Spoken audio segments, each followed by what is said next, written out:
అన్నట్టు బీజేపీ వాళ్ళకేమో భయం వేస్తుంది, బీఆర్ఎస్ వాళ్ళకేమో బాధ కలుగుతుంది.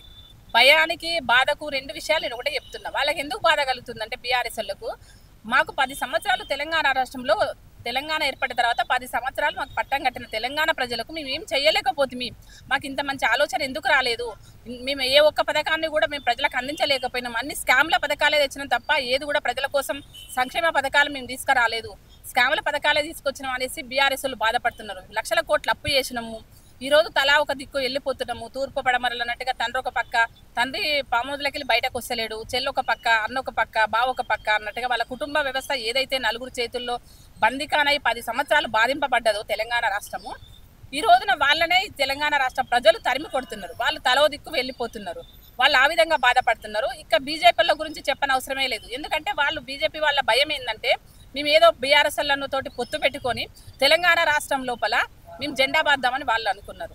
కానీ అది కళ్ళలో అయిపోయింది. మొన్న చూసిల్లు కదా మీరు జూబ్లీహిల్స్ ఎలక్షన్లో పాతాళానికి ఎక్కడ దొక్కారో.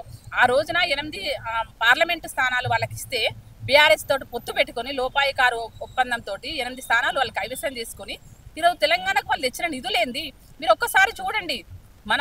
మన అంటే 10 సంవత్సరాల నుంచి కావచ్చు, గత 2 సంవత్సరాలు మా ప్రభుత్వం ఏర్పడ్డ కాడ నుంచి కూడా ఎంత కక్ష సాధింపు చర్యకు పాల్పడుతున్నారు మోదీ గారని నేను అడుగుతున్నా.